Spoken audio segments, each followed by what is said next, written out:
আজ বেশ ভালোই ভাড়া পেয়েছিলাম, সেজন্য আমাকে অনেকটা দূরও যেতে হয়েছিল। আবার এখন একটা ফ্যামিলিকে স্টেশনে ছাড়তে গিয়েছিলাম, তাদের 11টার ট্রেন ধরিয়ে বাড়ি ফিরছি। স্টেশন থেকে আমার বাড়ি 14 কিলোমিটার। এই নির্জন রাস্তায় আমি একা, অচেনা জায়গা। এই রাস্তায় আমি খুব কমই যাতায়াত করি। হঠাৎ সামনে দেখি একজন লোক দাঁড়িয়ে আমাকে হাত দেখাচ্ছে থামাবার জন্য। এই যে গাড়ি থামাও। হ্যাঁ, কি হয়েছে ভাই, একটু সাহায্য করবে? কোথায় যাবেন?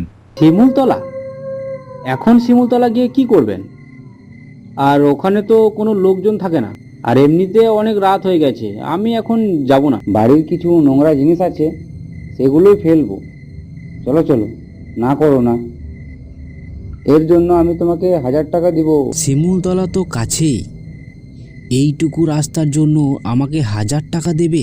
এতগুলো টাকার কথা শুনে আমি আর না করলাম না, যাবার জন্য রাজি হয়ে গেলাম। কি আছে বস্তায়, এত ভারী কেন? ও কিছু না, পুরনো কাপড় আছে, ওগুলোই চিপে চিপে ভরা আছে। এত রাতে সেখানে যাচ্ছি, আমার একটু ভয় ভয় লাগছে।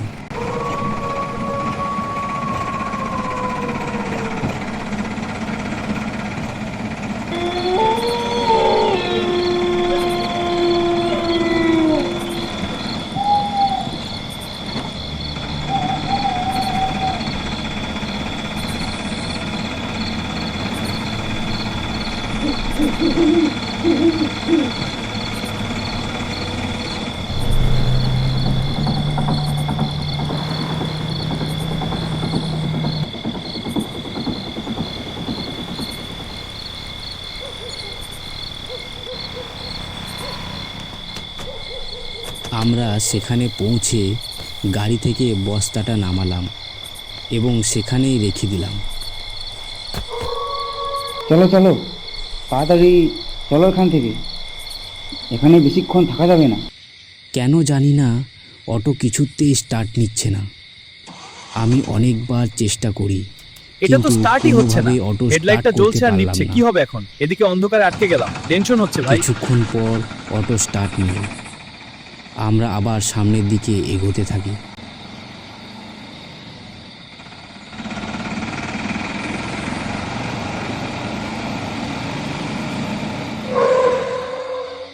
একটু সামনে গিয়েই ব্রেক কষে অটো থামিয়ে দিই। সামনে যা দেখি সেটা দেখে আমার তো প্রাণ যায় যায় অবস্থা।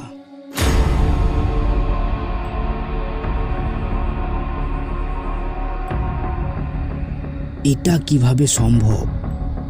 একটু আগেই আমরা যে বস্তাটা ওদিকে ফেলে দিয়ে এলাম, সেটা এখানেই বা কিভাবে এলো? তাহলে আমি কি কোনো ভুল দেখছি? একটু পর দেখতে পেলাম বস্তাটা নড়ে উঠল। এমন মনে হচ্ছে যে ভিতরে কোনো জীবন্ত কিছু আছে। ওটা তো লাশ ছিল, মরা লাশ, কিন্তু কিন্তু ওটা কিভাবে জীবিত হলো? ওটা তো এখন আর লাশ নেই, ওটা তো এখন ভূত হয়ে গেছে। নামুন, আপনি নেমে যান, নেমে যান বলছি।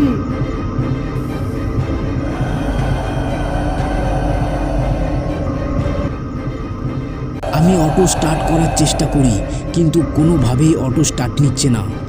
সামনে দেখি সেই ভূত রক্তাক্ত অবস্থায় আমাদের দিকে এগিয়ে আসছে।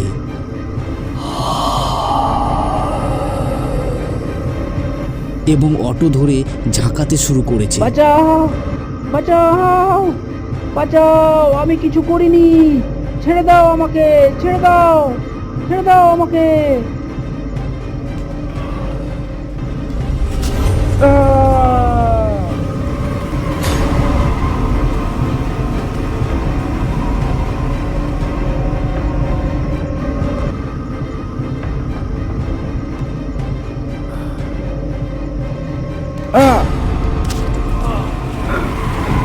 জীবনে এই প্রথমবার আমি এরকম ভুল কাজে কাউকে সাহায্য করলাম, কিন্তু এটা আমার অজান্তে হয়েছে। জানা থাকলে আমি কখনোই এই ধরনের কাজে কোনো কাউকে সাহায্য করতাম না।